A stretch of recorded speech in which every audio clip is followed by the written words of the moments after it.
Olá, boa noite. Sejam todos bem-vindos a mais uma conversa de sexta. Sejam bem-vindos os empreendedores, os teleempreendedores, os paraempreendedores, todo mundo. Hoje a gente tem aqui Paulo André, Teófilo, Rafa Pitt, Cristiane. Boa noite, pessoal. Boa Boa noite. noite. Boa noite, Rafa. Excelente noite. Muito obrigado pelo convite da Liderare para compartilhar com vocês algumas ideias do meu tema predileto aí do meu trabalho, do meu voluntariado e da minha ProEx, com a visão conscienciológica que a gente tem cada vez mais vai passando, a gente vai amadurecendo, recuperando cons, né? Então, esse é um tema, para mim, predileto da minha vida. À vontade. Legal, aí Paulo. vocês...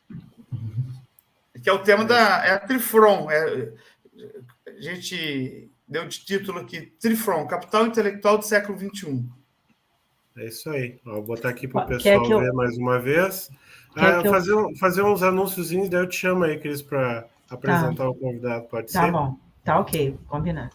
Então tá, beleza. Gente, antes de mais nada, agradecemos vocês que estão nos assistindo. Acesse os nossos canais, tá? Através de Instagram, Facebook, YouTube. Rafa Pitt, se puder botar na tela aí para nós aí, obrigado. Acesse nossos canais, lá vocês vão ver qual vai ser o próximo programa, quais os cursos que a gente tem e tudo mais, tá? Se manter atualizado, beleza? A gente vai fazer aqui, vou mostrar para vocês, a gente tem o nosso parceiro aí, o pessoal da Apex, eles vão fazer, tem o módulo 2, determinantes da programação existencial. Você pode se inscrever ainda hoje para fazer amanhã, tá? Porque esse módulo aí é módulo independente. Tá bom? É só acessar lá o proaxologia.org, Rafa, é org, ele tá ali embaixo. Não é .com, .org. Beleza. Que mais? A gente tem aqui, faz o convite para vocês, reitera aí, reserva as datas, em novembro tem o 3º Congresso Internacional de Empreendedorismo Evolutivo, nosso parceiro IPC, tá bom? E é isso aí. Antes ainda, Cris, a gente tem a frase da semana. Ou você quer, você está ansiosa? Então vamos lá, vamos apresentar o nosso convidado. Vamos lá. Paulo André é natural do Rio de Janeiro, é professor da Conscienciologia desde 2003, tenepsista desde 2009, inversor, empreendedor, cofundador da Comunicões em 2005 e cofundador do Colégio Bertone em 2008. E produtor voluntário do documentário Valdo Vieira, Vida e Obra. Coordenou a área de comunicação da sede do IPC entre 2003 e 2004 e deixou o IPC para fundar a Comunicões. É docente do Laboratório de Criatividade da Comunicões e faz parte da equipe de produção do curso Escriva, Escola de Roteiros Evolutivos e Assistenciais. Nossa! Legal, que currículo, hein? Quase faltou ar aí para eu continuar de tanta coisa, hein? Não, é só dar uma respirada e continua. Seja bem-vindo, Paulo. Valeu, obrigado. Então, qual é a ideia? Aqui a gente desenvolve a ideia? É assim? Isso, a gente só para começar, antes da gente começar no teu tema, a gente tem uma frase da semana aqui, e daí depois disso a gente já entra ali no tema, tá bom? Então a gente vai lá com a frase da semana, selecionada aqui. A cosmoética dirige o cosmos. Cosmoética é evolução. Veio do Léxico de Orto Pensatas, do professor Valdo Vieira. Alguém gostaria de comentar aí a Orto Pensato? Cri. Curta e profunda, né? Por isso que o silêncio. Vou botar de novo aqui para absorver bem, né? Isso. Posso comentar, então? O pessoal das Cosmoetos até tem um slogan lá, né? Que evoluir é movimentar-se cosmoeticamente, né? Para mim tem a ver aí com essa frase. Cosmoética a gente vivencia aí nos desafios do dia a dia, né? Para poder evoluir. Eu vejo assim, a cosmoética, ela é a lei que modula a natureza. E a gente tem a reflexão para entender melhor a cosmoética, né? Uma frase, pensamento do Valdo, que o Valdo trouxe para a gente, é a questão do processo da paramatemática também, né? Que ele comenta que todo o processo que acontece de karma, de holokarma, tudo que acontece na natureza tem a cosmoética como lei maior, né? Então, é muito curioso e muito interessante para quem tem uma mente científica estudar a cosmoética, né? Seria assim um pilar de tudo, de todo o nosso paradigma consciencial, dessa maneira de interpretar os porquês das coisas, as causas, os efeitos, né? Então, acho básico mesmo. E é interessante essa questão da paramatemática, uma coisa que me marcou muito. É como se tivesse um processo muito preciso em tudo que acontece. Então, existe essa lei da cosmoética modulando por trás de tudo que acontece, como se fosse radicalmente assim, para entender nosso amigo químico aqui. O que acontece lá na química teria uma cosmoética por trás, entende? Então, até meio uma extrapolação. Uma cosmoética atômica, né? Então é uma... Enfim. Estamos à disposição. Como é que funciona aqui a Não, agora a gente pode... Se alguém mais quer comentar, fica à vontade aí, se alguém mais quiser comentar a frase. Não, eu não. Então a gente entra aqui, ó, lembrando, então, Trifon, capital intelectual do século XXI. Paulo, me fala um pouco para nós aí, o que trouxe você a falar desse tema para nós aí. Legal. Então, assim, eu entrei no voluntariado no IPC em 1997, né? Então, eu era um cara curioso nessa época, muito pelos temas de parapsiquismo e de ufologia, né? E minha fonte básica sempre eram revistas na época e televisão, aqueles programas ou jornalísticos, ou aqueles programas mais populares, né? E aí eu era muito medroso contra qualquer tipo de assunto desse, né? Sou de uma família evangélica, a gente cresce, coisa do diabo. Gostava, mas tinha medo. Oi? Não, Gostava, era curioso, nunca medo. tinha experimentado nada, né? E aí eu vou no IPC em 97, vejo a seriedade daquilo tudo, né? Tem um outro tema que é de Proex minha, que é a questão de estudar a questão da superdotação. Foi uma coisa que me impactou em 97, quando eu cheguei lá, tinha jovens como, na época, o Tony Muscoff, com 16 anos, dando palestra, né? E eu via lá o Valdo como presidente e a galera que tocava o Instituto, da diretoria até a maioria dos professores, 90% da minha idade, a galera com 25, 24 anos, aquilo me impactou muito, né? Fora os mais jovens ainda, 16, 17, 18 anos, dando aula, itinerando. Então, aquele ambiente científico, revolucionário pelo tema, né? E corajoso, aquilo tudo foi me atraindo. E aí, atraindo mais, você eu fui fazer o P1 a P4 na época, que era o CIP, né? O CIP de hoje, né? E tive muita experiência no CIP, a gente sabe, quem é professor já sabe que os amparadores investem, né? Quem chega, a pessoa dá aquele passo, os amparadores investem com projeção, com fenômeno, com sincronicidade na vida pessoal, e a gente começa a ver, poxa, isso aqui é fato, e aí a gente tem que se posicionar. E eu me posicionei logo, entrei no voluntariado logo depois do meu primeiro ICP1 e ICP2, e aí, num segundo momento, eu fui me impactando muito. Vamos dizer assim, que eu tenho um perfil muito headhunter, até a questão da superdotação, eu sempre estou farejando pessoas geniais em suas áreas de conhecimento, ou no esporte, ou na liderança, ou no estudo, enfim. Eu curto muito observar, conviver, estudar pessoas com uma inteligência acima da média, e também eu me considero um cool hunter, né? O que é o cool hunter? Coisas legais, o caçador de coisas legais, né? De curiosidade. E a gente entra nesse universo da Conscienciologia, que o Valdo, naquele momento, era o epicentro, que trazia as novidades ali, as Neuverpons, e com aquele bom humor dele. E, de repente, ele contava uma, contava outra. Fulano foi fulano de tal em vida passada. Aí eu falei, cara, aí você fica naquela, né? E, ao mesmo tempo, tem a plaquinha ali do lado. Não acredite em nada, experimente. E aí você, putz, será que esse cara é doido? Que isso? E vamos lá, enfim.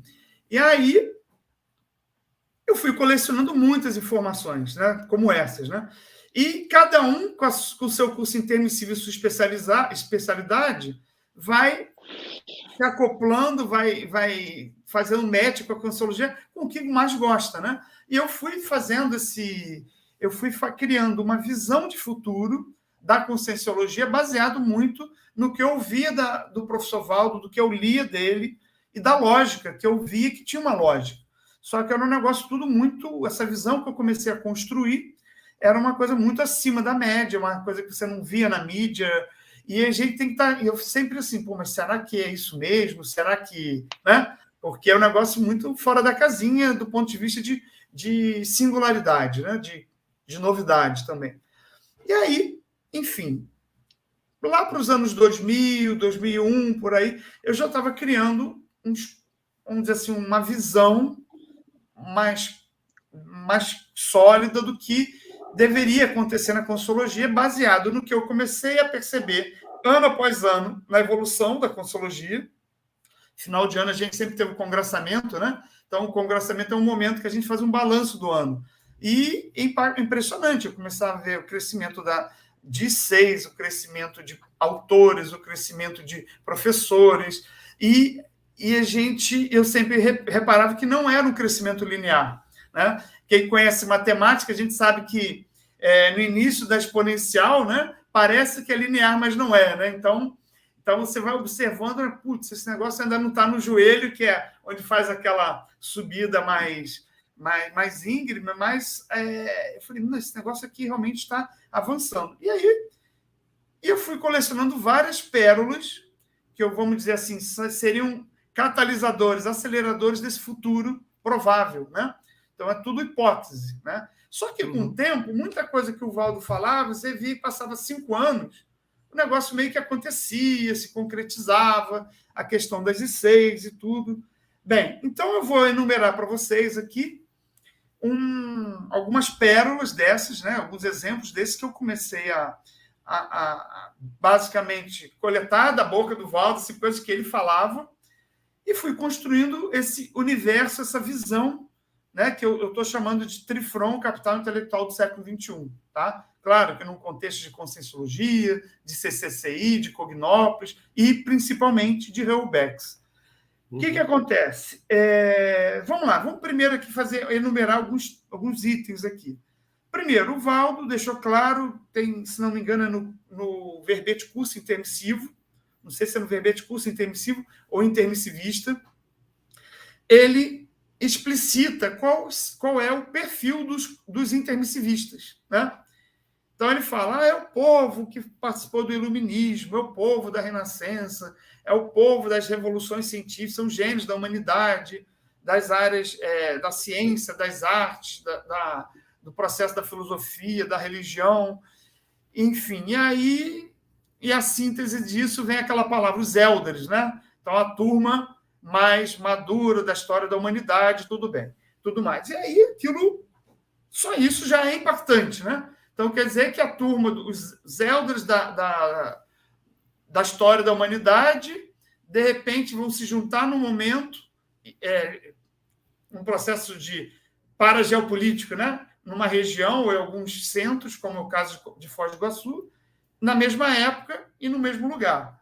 E aí você começa a pensar, poxa, mas tanta genialidade assim, com o upgrade do curso intermissivo, vivendo junto, isso daí é uma explosão de criatividade e inovação, né? Então, e aí você começa a tentar buscar esse processo. E aí, isso é um primeiro ponto. Outro ponto, claro, já comentei, curso intermissivo, né? Que é um upgrade cognitivo, né? De um novo paradigma. A gente está falando agora de cosmoética, né? Só a cosmoética já é um processo espetacular de conversa. Aí você vê um outro item. Eu que sou apaixonado por estudar o processo da criatividade, da história das cidades, da história da humanidade, que foram cidades que foram sedes de eras de ouro, né? Então, você tem Florença, você tem o Vale do Silício agora mais recente, Paris, Atenas, na época do helenismo. E aí essa turma toda está por aqui e numa região que a gente está chamando de Trifron, é uma região que, além de ser um chácara da terra, questão da natureza, das energias, da Itaipu, das cataratas, do aquífero Guarani, que é a maior fonte de água doce hoje no mundo, né? Ainda temos 70 etnias convivendo em paz. Para quem não sabe, aqui na Trifron, Argentina, Paraguai e Brasil, né?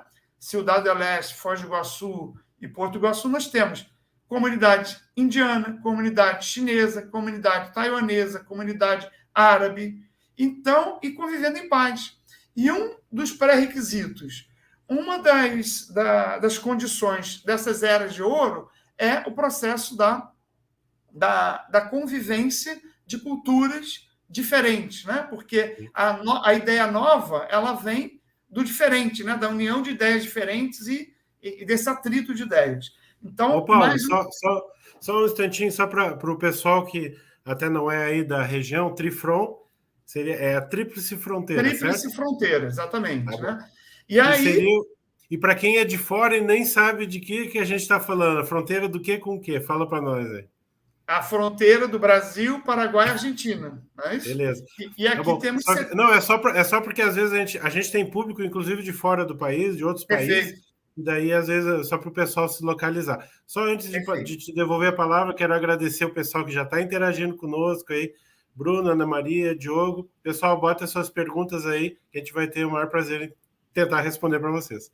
Vai contigo, Paulo. Legal. E aí, como eu estava falando, essa convivência pacífica de pessoas de culturas totalmente diferentes, como a gente tem aqui chineses, árabes, europeus, que aqui é uma região sul do Brasil, que tem italianos e alemães, né?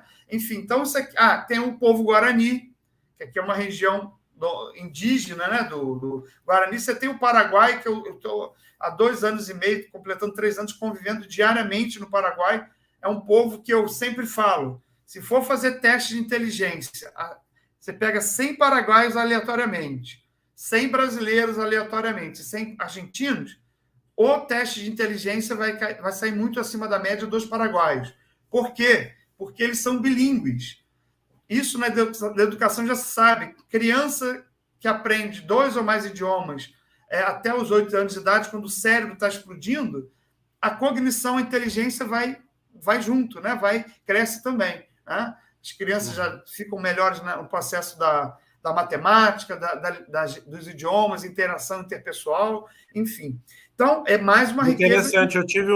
Eu tive lá no Sul um colega, um amigão meu, Diego, paraguaio, e aí que eu aprendi. Eu não sabia, né, da minha ignorância, que o pessoal falava tupi. Daí um dia eu achei que era só espanhol. Aí um dia ele começou a falar lá com... Eu falei, que língua é essa, cara? Aí ele falou tupi. Eu fiquei interessado, muito diferente a estrutura, né? Muito interessante. Então, nós temos aqui um potencial cognitivo que é uma bomba atômica positiva do ponto de vista de condições que estão sendo preparadas de sincronicidades cognitivas e humanas e de relações humanas, que eu só consigo ver isso só avançando. É muito interessante, né? E a gente, com as insider information da Conscienciologia, você coloca esse molho da Trifron, as 70 etnias do Paraguai, que é um espetáculo, é muito rico, é muita riqueza, e eu tenho visto esse processo só avançando. Aí tem um outro ponto, que aí vão trazendo as coisas do Valdo, né, também. O professor Valdo, ele se muda para Foz do Iguaçu no ano 2000, né? Ele morava num duplex ali em Ipanema, e ele faz a mudança dele, traz toda a biblioteca dele, que ele doa para o CAEC e tudo. Aí chega no ano 2000, num dia aí, depois de ter feito a mudança dele, ele tem uma projeção com os 5 parapreceptores dele. Quando ele falou isso, eu nunca tinha ouvido falar que ele tinha 5 professores dele, né? Do Valdo no extrafísico, na verdade do Zéfiro, né?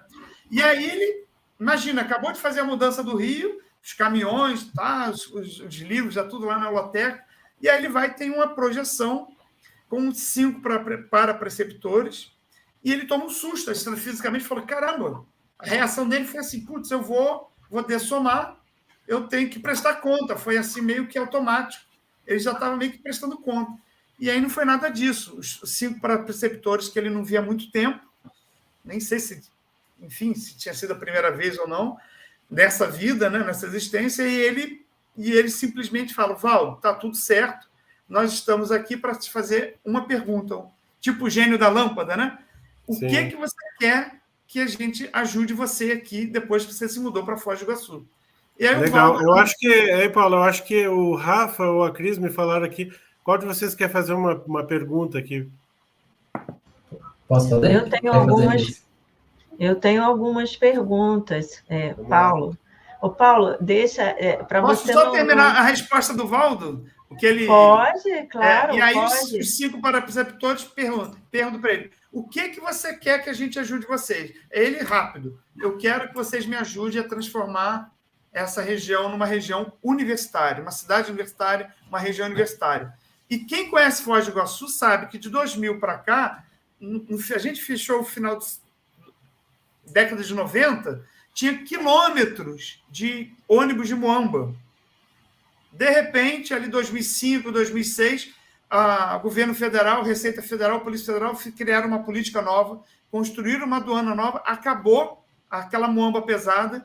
Nós tivemos até uma caída da população, porque tinha muita gente, tinha casas que era só entreposto de muamba, né? Esse povo todo foi embora e começamos a ter uma explosão de universidades, até chegar num nível que tivemos uma Universidade Federal da Integração Latino-Americana, a UNILA, com faculdade de medicina. E quem é de cidade interior sabe que quando abre uma universidade pública de medicina, muda o nível cultural da cidade, né? Então, hoje nós estamos com IFPR, Instituto Federal do Paraná, o PTI, que é dentro da Itaipu, que é um centro de pesquisa ligado à Unioeste. O negócio está bombando. Fora 15 mil alunos brasileiros que estudam medicina no Paraguai, que a gente sabe, é questionável, é assim, assado, mas não interessa. Cria-se um holopensene e, com o tempo, vai se depurando essa qualidade também, né? Então, de repente, hoje, 20 anos depois, nós temos uma região com talvez 20 mil estudantes de nível universitário e a boa parte vindo de fora. Ou seja, virou um polo atrator de jovens que vêm para estudar, não para fazer muamba, né? Mas, por favor, Cristiane. Não, beleza. Agora eu vou chamar o comercial e a Cris faz a pergunta após o comercial. Tá ok. Olá, esse é o Momento Empreender de Propósito.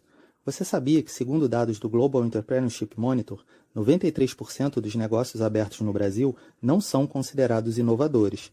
O Brasil, em comparação com os países da OCDE, é o primeiro colocado em quantidade de empresas abertas. No entanto, quando falamos de potencial de inovação, o Brasil cai para a última posição. Quando falamos de práticas e teorias de gestão que são seguidas pelos donos e gestores das empresas, as teorias de administração são classificadas em administração clássica, que vai da década de 1910 até a década de 1980, passando por práticas de controle de produção, gestão de pessoas, gestão da qualidade e gestão estratégica. A chamada gestão de marketing, que vai da década de 1990 até o início dos anos 2000, passando também pela gestão de indicadores. A governança corporativa, que vai do início dos anos 2000 até 2010, e a chamada gestão de inovação, com o crescimento das startups nos últimos 10 anos. Em 2021, eu fui convidado para fazer uma pesquisa junto à Universidade do Estado do Rio de Janeiro, onde eu tive a possibilidade de avaliar o currículo dos 4 principais cursos de MBA que formam os melhores executivos das empresas brasileiras. E o resultado da minha análise foi 57% dos conteúdos ensinados pelos MBAs brasileiros ainda estão focados na administração clássica da década de 1910 e 1980. 28% dos conteúdos dos cursos de MBA estão focados em gestão de marketing e estratégia, 10% abordam temas como governança corporativa e somente 6% estão abordando a inovação como matéria curricular dos cursos de MBA que formam os gestores das empresas.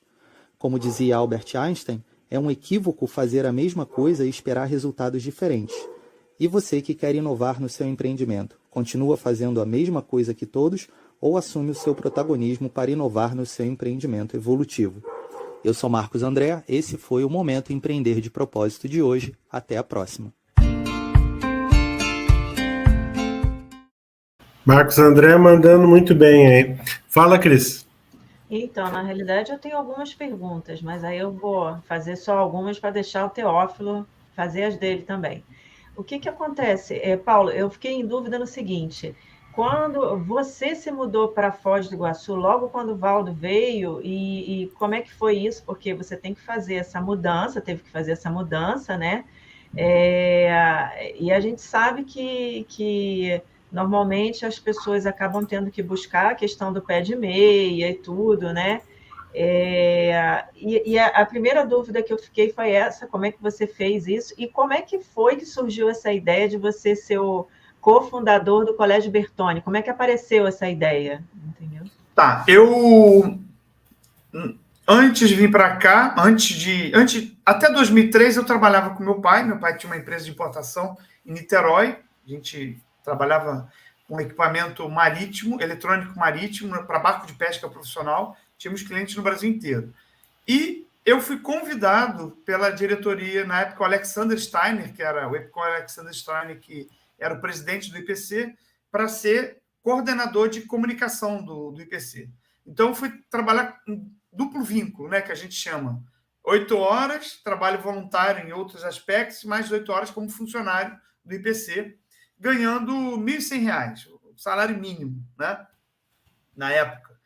E logo em seguida, teve a mudança para Foz em 2003. Foi poucos meses depois que eu assumi essa coordenação de comunicação do IPC inteiro, na sede, que era ali na Barra da Tijuca, né? Eu tomo a decisão, porque aquilo foi uma crise, tinha 60 voluntários na sede, nem todos tomaram a decisão de ir na hora para Foz, porque muitos já tinham seus empregos. Foz do Iguaçu é uma cidade pequena, pouco currículo. O cara chega com currículo com mestrado, doutorado, até assusta aqui o pessoal na cidade interior. Então, vamos dizer assim, uns 2/3, um pouco mais de 2/3 do pessoal veio para Foz. E eu lembro muito bem, fui o primeiro, assim, estou dentro. Claro, eu tinha um saláriozinho, minha dupla advogada, eu não sou formado, eu não terminei a universidade, eu fazia engenharia eletrônica na Federal do Rio de Janeiro, e eu tranquei no 3º ano em função de uma depressão que eu tive. Então, eu vim com aqueles R$ 1.100, e o que eu vou falar agora é verdade, mas eu não quero ser exemplo, não me considero como exemplo, principalmente para os jovens, né? Eu lembro como se fosse hoje que eu vim com R$ 750 no bolso, tá? Então, e com esse salário, e minha dupla, com um canudo, foi correr atrás de emprego aqui no Ford. Mas, por outro lado, eu tinha uma convicção de ProEx, né? E eu já vim para Foz sabendo, eu vou criar a IC de comunicação, que o professor Valdo tinha comentado na último congressamento, que teria essa IC de comunicação, que era um desejo meu, porque o meu desejo sempre foi divulgar a Conscienciologia, mas com o intuito de acessar os intermissivistas para que eles acessassem a CCCI, né? Então, eu tenho esse processo da superdotação, da divulgação para que as pessoas cheguem e tudo mais. E aí, em janeiro de 2004, eu tenho até o meu ticket do ônibus, viagem de 24 horas do Rio até Foz do Iguaçu, cheguei aí dia 29 de janeiro de 2004, por aí, 29 de janeiro de 2004. E foi assim. E aí, o colégio, quando eu chego em 2004, eu já chego sabendo que eu ia sair daquele trabalho da coordenação. Primeiro, porque era muito pouco, não dá para eu já tinha 30 e poucos anos, né? E segundo, porque eu ia abrir uma UTC, né? E como coordenador, eu conhecia todos os voluntários, o pessoal de design muito top da Conscienciologia, de Floripa, de Porto Alegre, do Rio de Janeiro. O que eu fiz? Final de 2004, eu estava fundando a Trafor, uma agência de publicidade, foi premiada, e abrimos a Trafor, essa agência de publicidade, com 6 voluntários, né?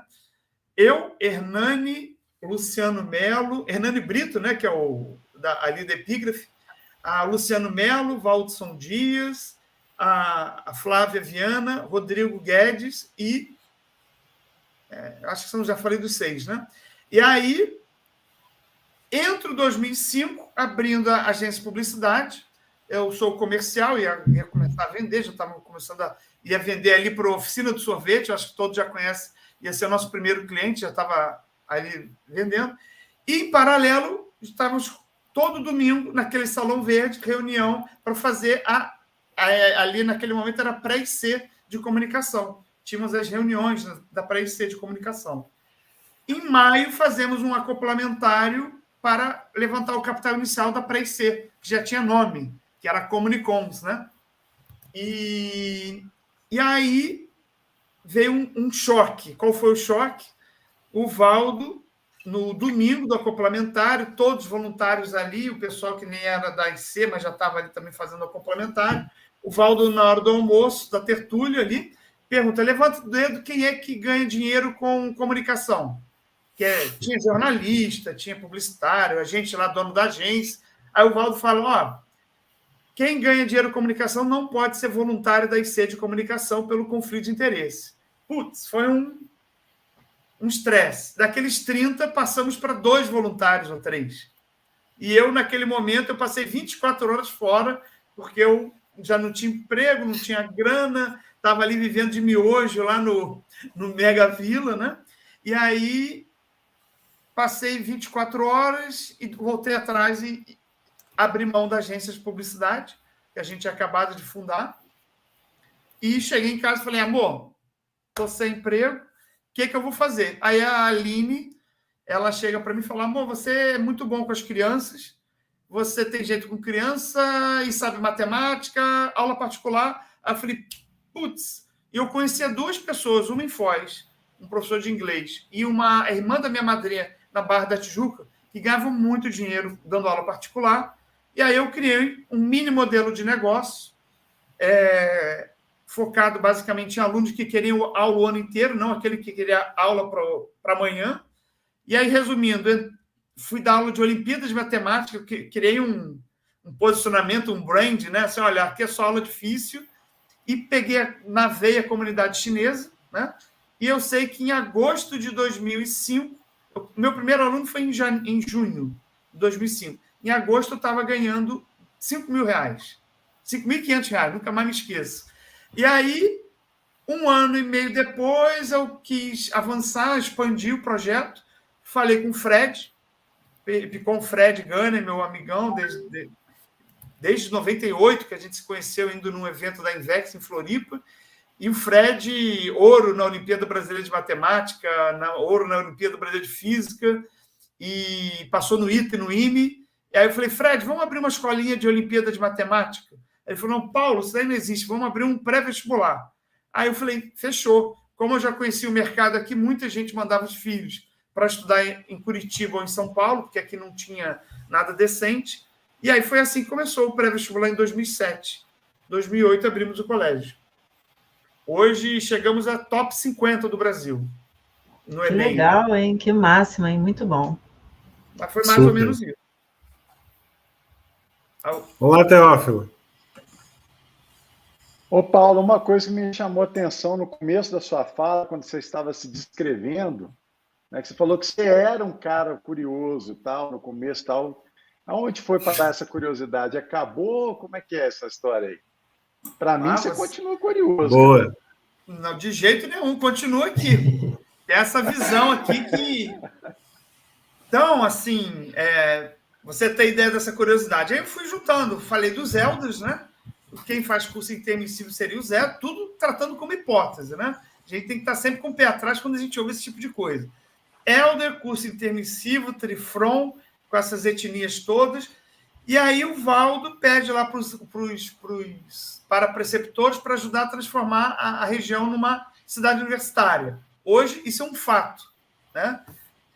Outra informação do professor Valdo, do ano 2000, interessante, é que ele comenta numa mini tertúlia, já alguns meses antes da dessoma dele, uma coisa que ele falou muito baixinho ali, com poucas pessoas, eu consegui captar essa informação, ele falou que no ano 2000, a capital extrafísica das Américas era no sul da Califórnia, né? E falou que em 2000, essa capital extrafísica foi transferida para Interlúdio.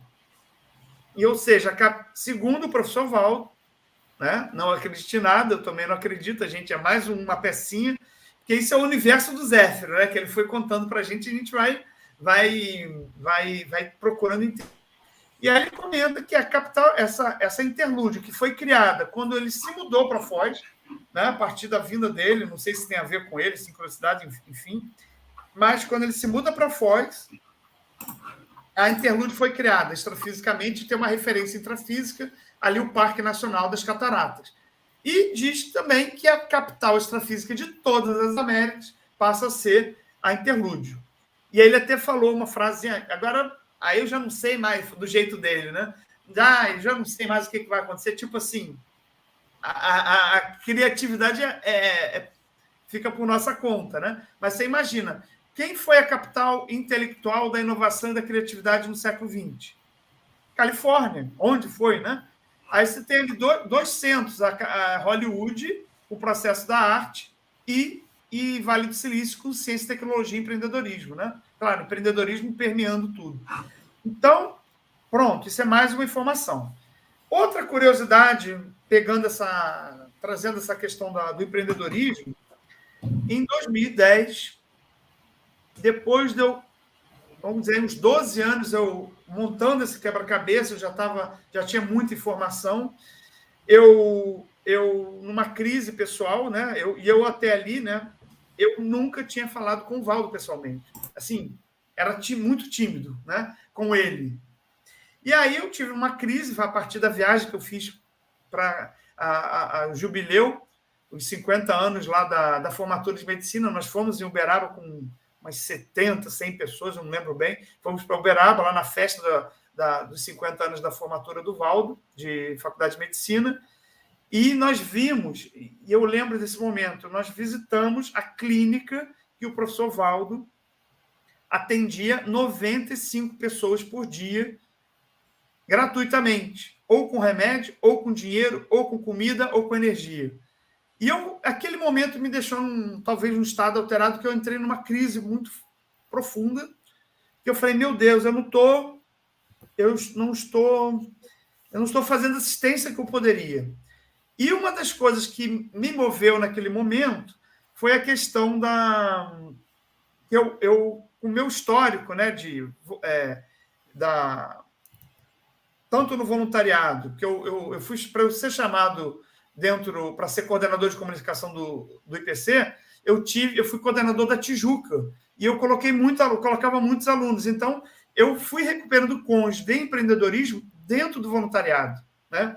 E aí, depois, em Foz, teve esse histórico de criar uma agência de publicidade, ter que sair logo em seguida, dar aula particular, deu certo a aula particular, depois eu criei o colégio. Então, eu fui virando uma referência para os jovens e para algumas pessoas, até pessoas mais profissionais, mas que não tinham a pegada de empreendedorismo. Eu comecei a fazer reuniões, tomar café e fazer reuniões informais, criar uma metodologia para ajudar o pessoal a empreender. Tem algumas pessoas que admitem hoje publicamente, o Paulo me ajudou e tudo, é bem, bem legal, né? Uma que eu não esqueço, ela comentou no evento da OIC, é a Michele Pontes, né? Que ela faz um trabalho maravilhoso na área de fisioterapia, né? E aí, com essa questão da crise que eu tive lá em Minas, vendo o trabalho do Valdo, com 28 anos, ele atendia 95 pessoas gratuitamente. Ele era empreendedor. Poucas pessoas sabem. O Valdo teve 16 empresas, 16 negócios, né? Então, lá em Minas, ele parece que ele ganhava dinheiro com beneficiamento de parte agrícola, né? E o trabalho dele como médico para o pessoal de baixa renda era gratuito.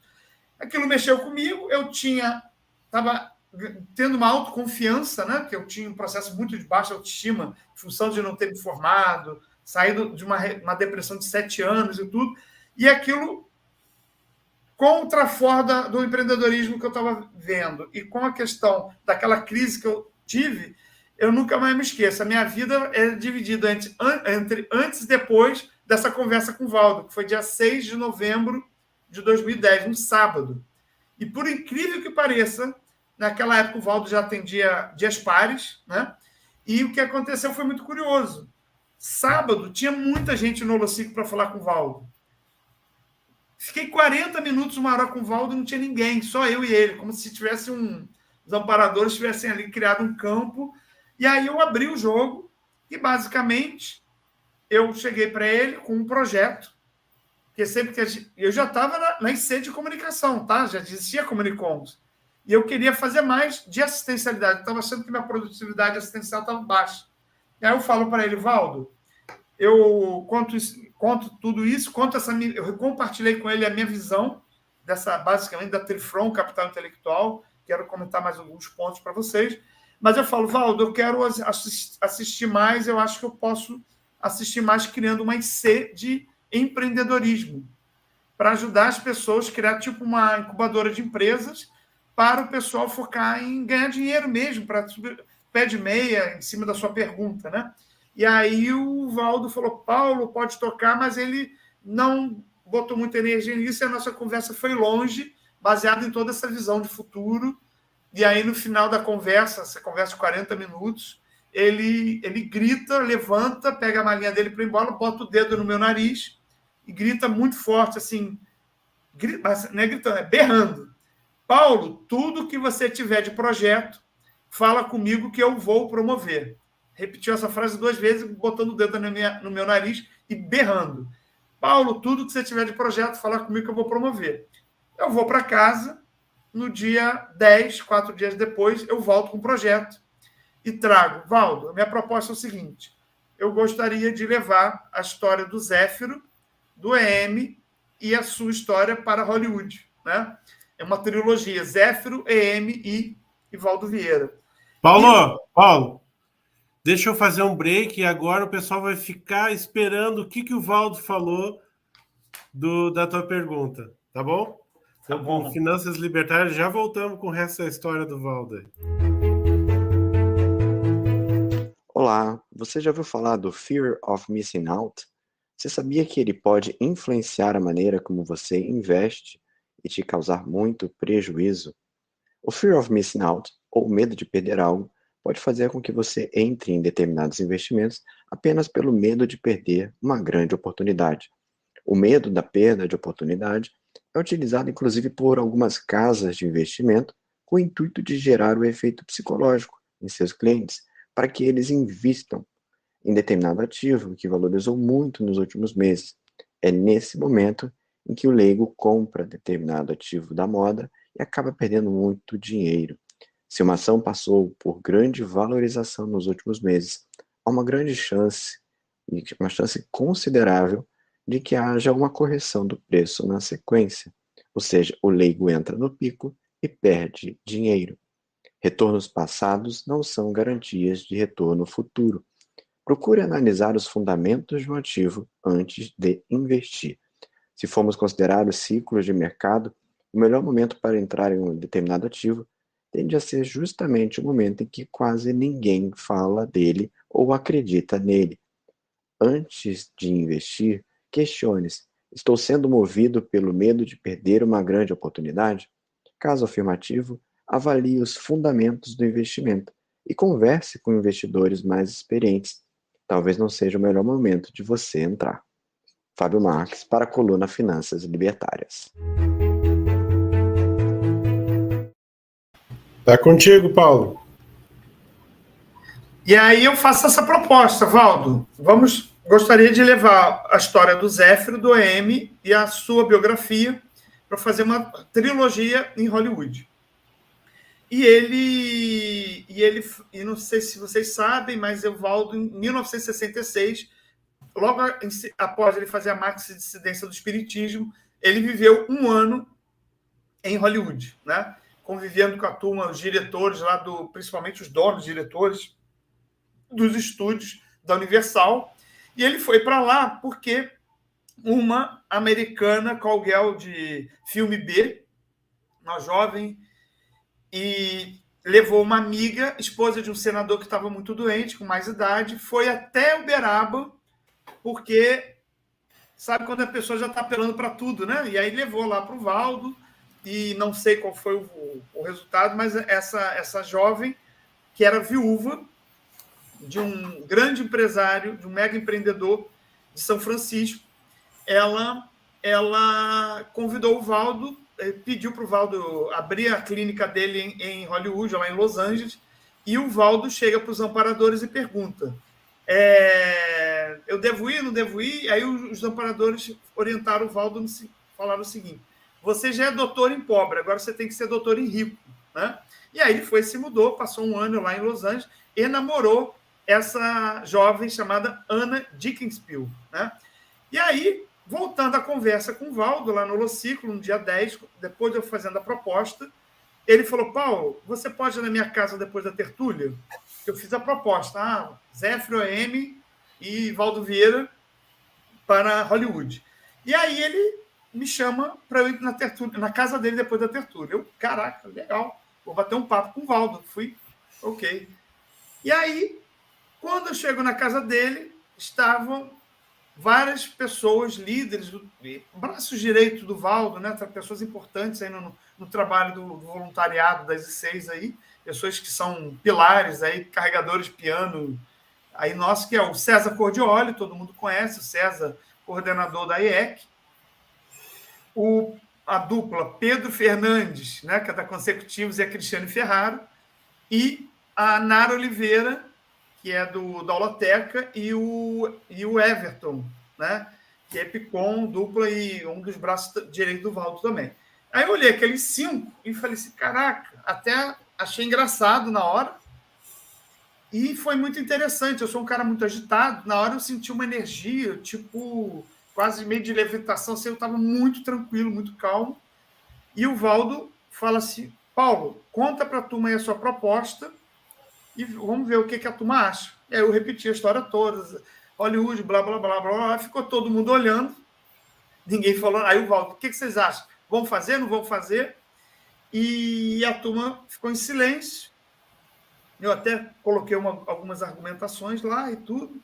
E aí foi muito curioso, que aí ninguém falou nada. O Valdo falou: pessoal, vou abrir o jogo para vocês. Essa ideia não é do Paulo, essa ideia é do Lloyd Dickenspiel. Aí eu, como não é minha, eu já pensava nisso há muito tempo. E aí ele diz que o Lloyd Dickenspiel falou assim: provavelmente o Serenão, mas quem conhece o Valdo do jeito que ele já conhecia Serenão com Sex Livre, quando ele fala provavelmente, então já... E aí foi curioso, que a hipótese também, que o Lloyd Dickenspiel é um Serenão, e aí ele fala: pode, anota o nome dele como é que é, vocês podem procurar no Google, ninguém vai achar nada sobre ele, né? E era um Serenão lá da Califórnia, e enfim, e essa namorada dele, essa namorada que foi namorada do Valdo, era viúva dele, que ele dessomou em 1959, o Lloyd, né? E o Valdo namorou a Anne, né, durante esse 1 ano. O que aconteceu? Um amigo nosso, Reston, José Carlos Reston, que era lá de Manaus, dessomou agora há 2 anos, nosso grande amigo aí, super amparador, ele ficou 1 ano, entrou de cabeça na internet, muita coisa, ele fez um dossiê sobre o Dickenspiel, que eu até abri uma página no Facebook, né? Coloquei várias coisas. E ele foi tipo um líder, também tipo um reitor da Universidade de Stanford. Todo mundo, quem sabe a história do Vale do Silício, sabe que Stanford foi a base do desenvolvimento do Vale do Silício. E aí, muito curioso, e o Valdo diz que esse amparador, ele é um amparador, é um tipo serenão especializado na especialidade do mega empreendedorismo, na área de grandes projetos, como o hotel, como o megacentro, e todo projeto de voluntário que vai ter alguma sinergia com a CCCI, enfim, que tenham de alto nível, como a própria Cognópolis, como as próprias I6. Então, é o cara do Mater Pensene, ele e a sua equipe, do mega empreendedorismo, né? E aí foi muito interessante, já temos alguns livros que têm referência comenta dele, no trabalho dele na Stanford, né? Então, isso é mais um item desse quebra-cabeça. Imagina, além de trazer como NET, a mudança da capital extrafísica da Califórnia para cá, um serenão que tem a ver ali com o esquema de Hollywood e São Francisco, Vale do Silício, também é um grande amparador da Consciologia. E aí Paulo, Paulo, desculpe te interromper, nós temos perguntas aqui interna e também do Fique à pessoal vontade. e também do pessoal do YouTube aqui. Nós podemos Rafa, fazer várias sobre esse tema. sim. Paulo, E é bom primeiro... que o pessoal sempre traz novidade para mim, né? E é muito vai agregando. Paulo, primeiro é um prazer estar aqui, né? Eu que fui aluno do Bertone, agora estou trabalhando lá. A gente sabe tudo que vocês, os Bertos, né, que a gente fala, criaram aí, estão criando ainda, né? Estamos no começo. E É muito você legal estar vendo você aqui estar participando, cara. Muito bacana. Obrigado. Então, você que é a parte, a gente vê assim, que é o mais imaginista de todos ali, dos sócios, vamos dizer assim, que eu conheço mais de perto, né? O que você vê como visão, assim, do crescimento da Trifon? Assim, o que você vê no futuro, lá na frente? Onde que a gente vai chegar? O que você vê ali? E, juntando com a pergunta aqui do Thiago, do YouTube, como você vê também a consultoria crescendo no planeta, né? Não só... Então, são duas perguntas, basicamente. O que você vê a Trifon de crescimento, né? Ali, a sua visão ali de futuro para nós aqui da Trifon. Tá. E a consultoria no planeta. Vamos falar... Vou terminar aqui os pontos que eu tinha trazido, que eu ia trazer. Vamos lembrar também que nós temos um serenão aqui na região, que é um serenão ligado à União do Mercosul, que é ali de Córdoba, na Argentina. A gente não sabe, eu não sei dizer se ele dessomou ou não, mas independente, existe uma preocupação desse projeto planetário, dessa União do Mercosul, né? É mais uma força. E tem um item que eu gosto muito de trazer, é um item polêmico, tá? Mas é um item que até compartilhei, quem quiser ver no meu Facebook ali de Conscienciologia. Eu tenho um Facebook com os amigos dos intermissivistas aí, né? Então, um amigo fez o corte dessa pergunta que eu fiz para o Valdo, foi exatamente no dia 7 de novembro, um dia depois. E o tema é polêmico porque mexe com a liderança, né? O Valdo, em 98, 99, ele fala explicitamente, eu estava chegando no voluntariado, não tinha muitos amigos, não conhecia quase ninguém, mas fazia os cursos, né? E aí o Valdo, lá no Fórum de Ipanema, um local, um auditório que a gente alugava para ter curso, não lembro qual era o curso do Valdo, ele fala explicitamente, hoje existem dois adolescentes evoluciólogos que virão para a Conscienciologia. Aquilo eu pirei na época. Falei, calma, o Valdo... Na época, o Valdo dizia que nem era desperto. O Valdo sempre foi sempre escondeu o jogo, né, para gente. É aquela história, jogar com carta de menos, né? E aí ele falou aquilo, que tinham dois adolescentes evoluciólogos que viriam para a Conscienciologia. Aquilo me impactou muito, né? Só que eu comecei a entrar no voluntariado, fazer amizade, eu falava com as pessoas, ninguém lembrava disso. Aí eu falei, aí passa 2000, 2001, 2003, venho para Foz, continuo falando com as pessoas. Aí eu falei, pessoal, será que eu estou ficando louco? Será que eu estou criando uma falsa memória? Até que eu vou lá e converso com o Valdo, perdi o medo de falar com ele, fiquei cara de pau de conversar com ele, qualquer coisa eu ia conversar com ele depois desse dia 6, lá de 2010, 6 de novembro. Aí eu falei, Valdo, você comentou lá na década de 90 que tinham dois adolescentes evoluciólogos que viriam para a Conscienciologia? Porque eu falo com a turma não lembra. Aí ele fala, não, Paulo, eu falei sim. E aí ele deu umas 3 informações. Um é do Rio de Janeiro, o outro é do Nordeste.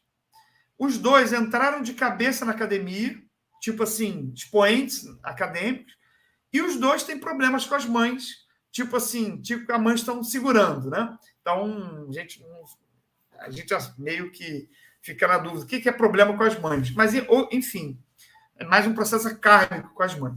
E aí, ele falou aquilo, depois tem toda uma história que eu fui mapear isso. Imagina, o Red Hunter tem que correr atrás. Tem um amigo nosso que eu tenho uma certa convicção que é ele, já virou amigo íntimo, a gente evoluiu muita coisa, mas se ele quiser, ele que fale, não sou eu que vou falar em público. E o do Rio de Janeiro, eu já fiz tudo, não consegui rastrear ainda, né? Enfim, e aí você pensa o seguinte, se esses dois evoluciólogos vierem realmente para cá, e ainda tem uma outra variável, que é o EM, todo mundo conhece, que é o extraterrestre, que conviveu com o Valdo durante 50 anos, usava o corpo do Valdo, deve ter um nível evolutivo próximo ao Valdo, porque tem aquela teoria que a gente sabe, ninguém convive muito intimamente com outra pessoa se tiver um nível evolutivo muito diferente, né? Então você tem, e o Valdo comenta que o extraterrestre, o N, vai vir para Foz do Iguaçu. Não sei se vai vir, se vai ficar, se vai ter radicação vitalícia na Cognópolis, mas enfim, você imagina, 2 evoluciólogos, gênios da ciência. Extraterrestre, cidade universitária, uma ciência revolucionária. Aí você tem lá, na época do pandeiro, década de 70 e 80, o Steve Jobs participava. Aí eu pergunto, nunca ouvi falar, será que o Steve Jobs vai vir para esse atrator de talentos?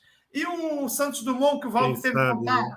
Ou seja, essa capital intelectual do século XXI, eu vejo esse desenho, o que a gente está vendo é um esboço, e o Valdo falava uma coisa que eu achava muito bacana, todo mundo que faz pré-cognição, depois tem que ir para a rua para fazer o negócio acontecer, né? Porque a pré-cognição não é um fato que está, é uma possibilidade, é um processo estatístico, né? Então, muita coisa pode acontecer, né? Então, o que eu vejo para a região aqui da Trifron é ressoma de gênios da humanidade,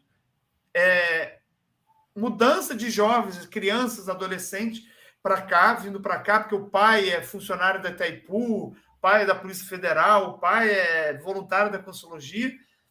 Nós temos que ter sabendo disso, nós temos que ter uma responsabilidade com a educação na região, não só com a educação privada, como é o caso do Bertone, mas com a educação pública, né?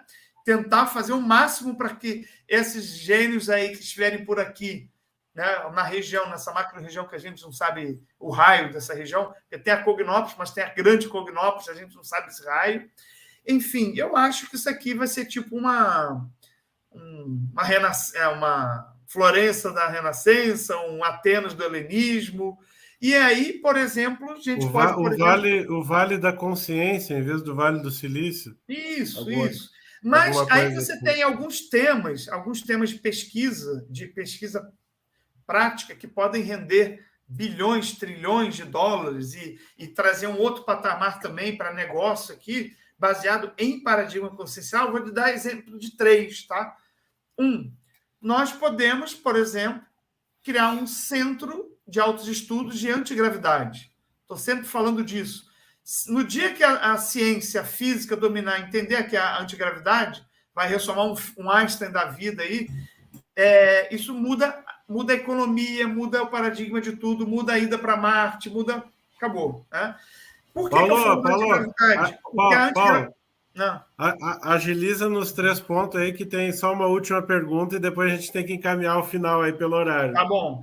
Então, vamos falar dessas 3 tecnologias que são apostas minhas e que eu quero desenvolver. O que eu tiver de energia, de recurso, eu quero trabalhar com isso. Né? Além da questão da superdotação, que eu já trabalho. Né?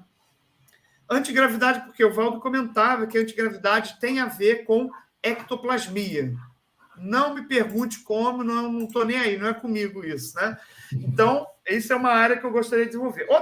Outra área de desenvolvimento é a questão da macrosomática.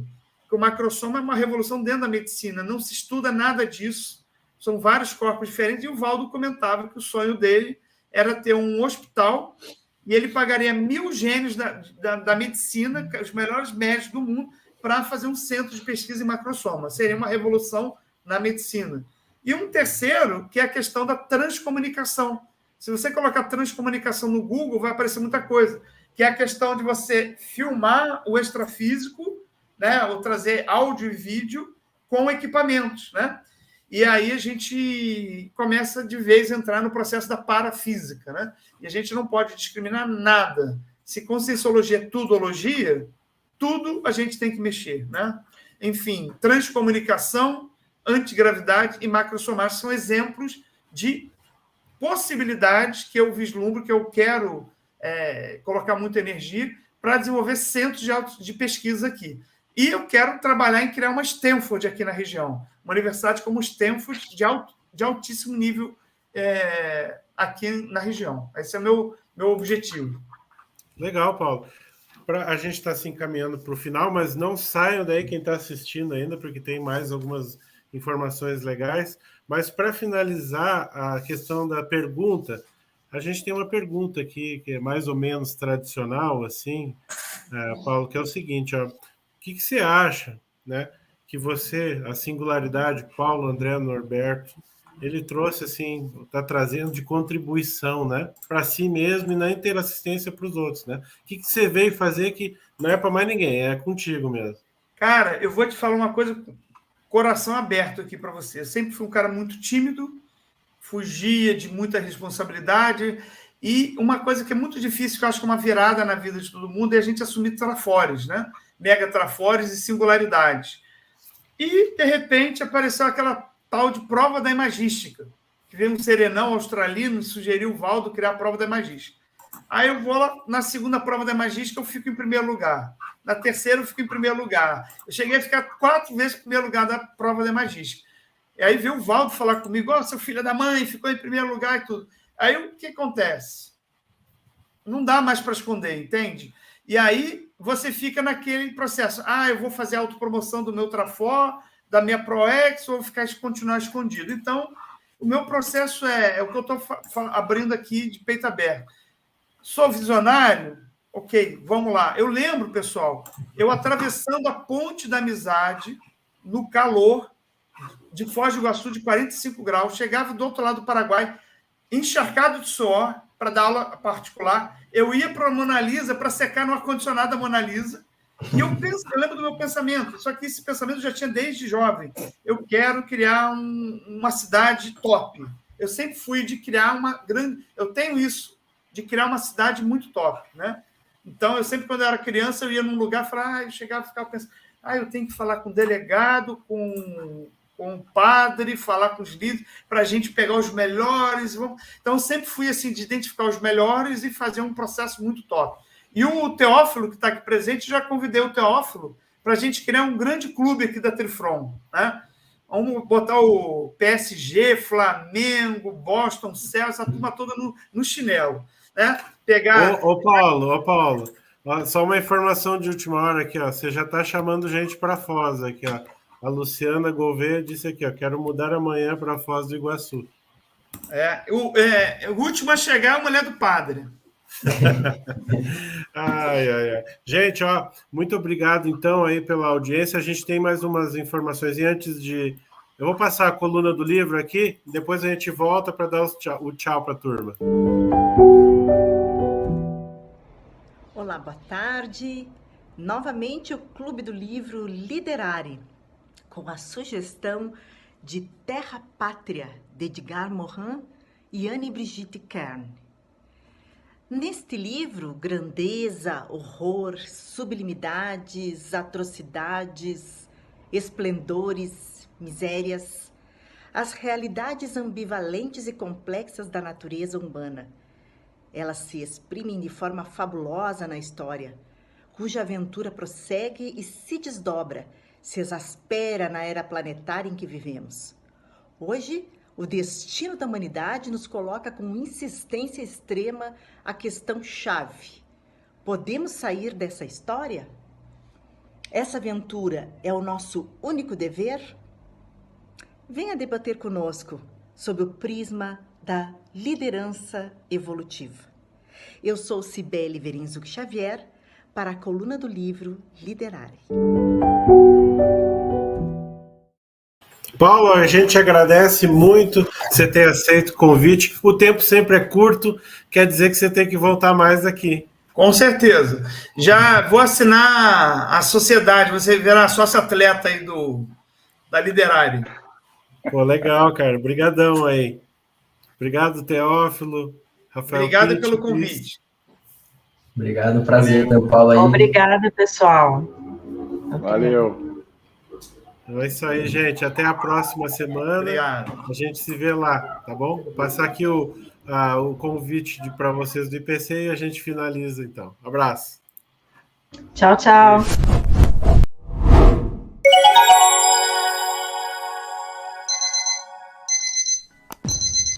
Você se lembra do compromisso assumido no curso intermissivo?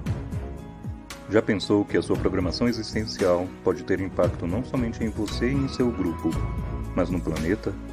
Os empreendimentos para superar os desafios evolutivos exigirão adaptação e inovação interassistencial no planeta em transformação. Intermissivista, qual seu empreendimento evolutivo? Seja a transformação que o planeta precisa. Seja bem-vindo. Este evento é para você. Participe. Saiba mais em empreendedorismoevolutivo.iipc.org.